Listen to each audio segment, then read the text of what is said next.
दोस्तों नमस्ते। आज का जो टॉपिक का विषय ये है कि मन को शांत करने के लिए टिप्स क्या हैं। देखिए, मन में जो अशांति है, जो विक्षोभ है, जो हलचल है, इसके उत्पन्न होने के कई कारण हो सकते हैं। व्यक्ति के जीवन है तो उसमें समस्याएं हैं और उस समस्याओं की वजह से व्यक्ति के मन में अशांति उत्पन्न हो जाती है। तो मन को शांत कैसे किया जा सकता है? अगर कोई बच्चा है, रो रहा है तो उसको कैसे आप शांत करते हैं? उसको समझाते हैं, फुसलाते हैं, बहलाते हैं। उसी तरह से मन है, आपको अपने मन को समझाना पड़ेगा, फुसलाना पड़ेगा, बहलाना पड़ेगा। यानी कि आपके जीवन में अगर कोई घटनाएँ घट गई हैं, कोई समस्याएँ हो गई हैं, तो आप इन परिस्थितियों में अपने जीवन को क्या करना है, बेहतर बनाना है। और बेहतर बनाने के लिए क्या है, आपको प्रयास करना है। कोई भी समस्या ऐसी नहीं है जिसका समाधान नहीं है। अगर कोई समस्या आपके पास है और उसका समाधान नहीं है, तो आप उस समस्या को त्याग दीजिए, क्योंकि उस समस्या को त्यागने में ही भलाई है, जिस समस्या का समाधान नहीं है। तो मन को शांत करने के लिए आपके पास टिप्स ये हैं कि आप अपने जीवन में जो भी घटनाएँ घट गई हैं, उसको दिल से एक्सेप्ट कीजिए। अगर कोई व्यक्ति अगर आपके साथ गलत काम भी कर दिया है, कोई धोखा दे दिया है या आपके साथ कोई या आपके द्वारा कोई गलत काम हो गया है या आपने किसी व्यक्ति को धोखा दे दिया है, तो आप अपने आप को माफ़ कर दीजिए और दूसरे व्यक्ति को भी माफ़ कर दीजिए। क्योंकि इससे क्या आपके मन की ऊर्जा है, उसकी बचत हो जाती है। जब आप दूसरे व्यक्ति के बारे में सोचते हैं, तो आपके मन की ऊर्जा का ह्रास हो जाता है।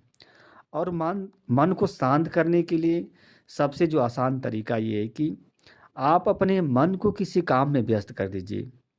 जैसे जब आप अपने मन को किसी काम में व्यस्त करेंगे, तो आपका मन जो होता है, किसी दूसरे काम पर, नए काम पर टिक जाएगा। जब आपका मन किसी नए काम पर टिकेगा, तो आपके मन में जो पुरानी विषय वस्तु है, वो नहीं आएगी और इससे आपके मन में किसी प्रकार की कोई समस्या उत्पन्न नहीं होगी। आप किसी से एक्सपेक्टेशन भी मत कीजिए। अगर आप किसी से एक्सपेक्टेशन करेंगे, तभी भी क्या आपके मन में प्रॉब्लम उत्पन्न हो सकती है। और सबसे आसान तरीका है कि अगर आपने जो भी ड्रीम रखे हैं, उस ड्रीम को पूरा करने के लिए या तो आप अपने जो क्षमता है, उसको बढ़ाने का प्रयास कीजिए या तो आप अपने ड्रीम को कम कर दीजिए। दोनों में से कोई एक रास्ता अपनाइए, तो आपके मन में शांति उत्पन्न हो जाएगी। और देखिए, अगर आप किसी भी क्षेत्र में काम कर रहे हैं, आपको असफलता ही हाथ लगती है, तो आप उसको ईश्वर के ऊपर छोड़ दीजिए कि हमारे भाग्य में यही लिखा था। यानी कि देखिए, अगर आपके जीवन में कोई बड़ा हादसा हो गया है, तो उसका जो उत्तरदायित्व है, ईश्वर पर टाल दीजिए। जब आप उसका उत्तरदायित्व ईश्वर पर टालेंगे, तो इससे क्या है, आपके मन को सुकून मिलेगा, शांति मिलेगी। या जैसे मान लीजिए अगर आपके पेरेंट्स का देहांत हो गया है, तो उसके बारे में अगर आप ज़्यादा सोचेंगे, तभी क्या है, मन में पीड़ा आएगा, अशांति आएगी। तो ऐसी परिस्थिति में क्या करना चाहिए? ऐसी परिस्थिति में आपको उसको एक्सेप्ट करना ही करना है। देखिए, आपके जीवन में जो भी घटनाएँ घट गई हैं, उसको तो एक्सेप्ट करना ही करना है और भविष्य में घटेंगी, उसको भी एक्सेप्ट करना है। जो हो गया सो हो गया। चाहे जितना आप प्रयास कीजिए, उसमें आप बदलाव नहीं कर सकते। जो शेष जीवन बचा है, उसको चलाने के लिए, उसको बेहतर बनाने के लिए आप कोई प्लानिंग कर सकते हैं। तो इससे आपके मन में शांति मिलेगी। कोई भी कोई व्यक्ति अगर रिश्ता तोड़ दिया है, तो उसको भी संतोष कर लीजिए। क्योंकि कोई व्यक्ति आपसे तभी तक रिश्ता बनाएगा जब तक उसके स्वार्थ की पूर्ति होती रहेगी और जिस दिन उसके स्वार्थ की पूर्ति बंद हो जाएगी, उसी दिन से वो व्यक्ति आपसे रिश्ता तोड़ देगा।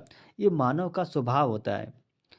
तो ऐसी परिस्थिति में क्या है, आपको जो भी समस्याएँ आएँगी, यानी कि अगर आपके जीवन में जो कड़वी फीलिंग है, उसको डाइजेस्ट करने का प्रयास कीजिए।